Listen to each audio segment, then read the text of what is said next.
TMC ने राहुल गांधी द्वारा lateral entry की आलोचना को हिपोक्रेसी करार देते हुए कांग्रेस की भूमिका को उजागर किया, जिसने इसे सबसे पहले शुरू किया था। बीजेपी का कहना है कि कांग्रेस ने ही लैटरल एंट्री का रास्ता खोला और अब उसी पर सवाल उठा रही है। इस बयान के बाद दोनों पार्टियों के बीच राजनीतिक तकरार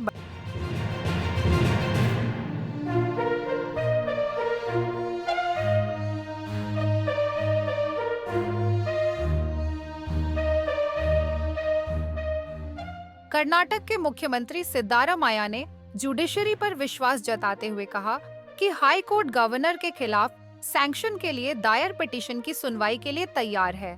इस सुनवाई के दौरान गवर्नर के सैंक्शन की वैधता पर सवाल उठाए जाएंगे।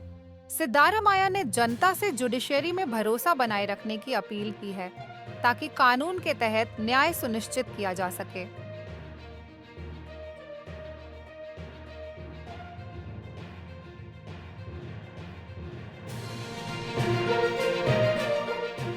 तमिलनाडु के विपक्षी नेता एडप्पाडी के पलानीस्वामी ने सीएम स्टालिन पर आरोप लगाया कि उन्होंने भूल कर दी कि एक समय कांग्रेस ने सरकार बचाने के लिए सीनियर बीजेपी मिनिस्टर को आमंत्रित किया था। पलानीस्वामी ने इसे स्टालिन की भूल बताया।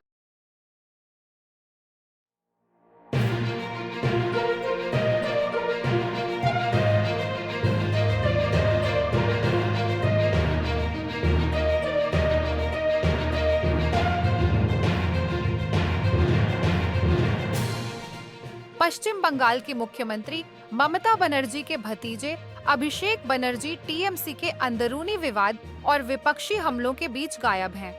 पार्टी के भीतर असंतोष और राजनीतिक संकट ने उन्हें सुर्खियों में ला दिया है। विपक्ष टीएमसी पर आरोप लगा रहा है, जबकि अभिषेक की अनुपस्थिति ने पार्टी की स्थिति को और कमजोर कर दिया है। यह स्थिति पार्टी की राजनीतिक रणनीति और भविष्य को लेकर चिंता का विषय बनी हुई है।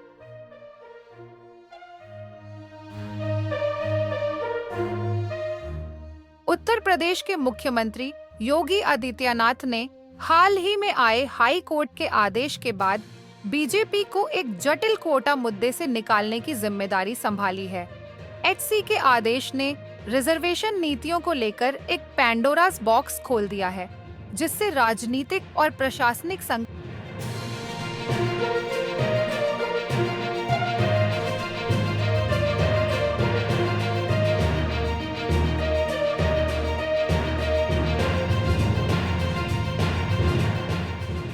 यूक्रेन के राष्ट्रपति जेलेंस्की ने कुर्स्क क्षेत्र में अपनी सेना की सफलता की सराहना की, यह कहते हुए कि वे अपने सैन्य लक्ष्य हासिल कर रहे हैं।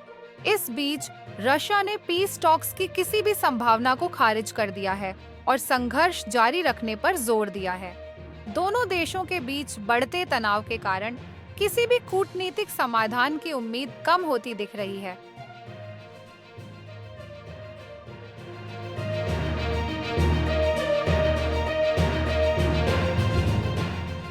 कर्नाटक सरकार ने ऑनलाइन डॉक्टरों का अपमान करने पर सख्त कार्रवाई की घोषणा की है। अब इस तरह के अपराध के लिए 3 महीने की जेल या Rs 10,000 तक का जुर्माना लगाया जा सकता है। यह नया नियम डॉक्टरों की सुरक्षा और सम्मान को सुनिश्चित करने के उद्देश्य से लागू किया गया है। सरकार का कहना है कि इस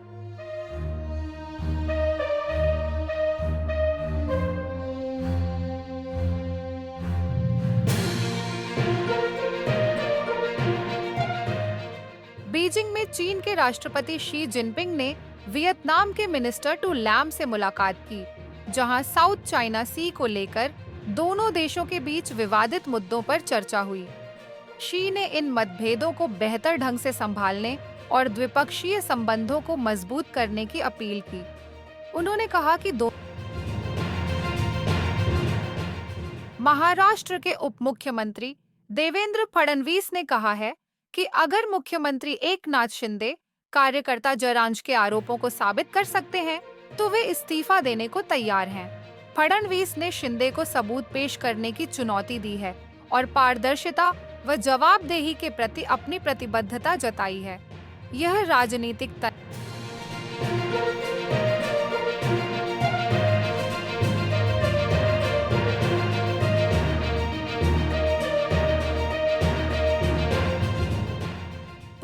सऊदी अधिकारी ने क्राउन प्रिंस मोहम्मद बिन सलमान पर राजा के हस्ताक्षर की जालसाजी करने और यमन युद्ध शुरू करने का गंभीर आरोप लगाया है। अधिकारी का दावा है कि मोहम्मद ने युद्ध के लिए फर्जी दस्तावेज तैयार किए। यह आरोप सऊदी शासन और यमन संघर्ष की जटिलताओं को लेकर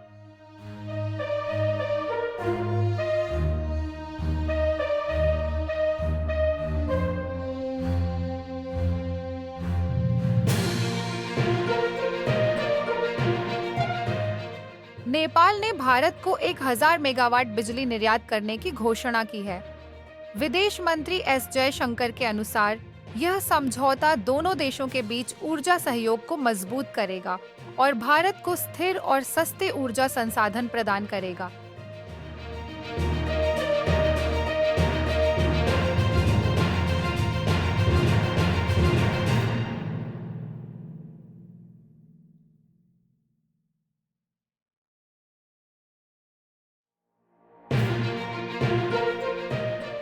महाराष्ट्र के मुख्यमंत्री एकनाथ शिंदे ने आरोप लगाया है कि एमवीए सरकार ने देवेंद्र फडणवीस को गिरफ्तार करने की योजना बनाई थी।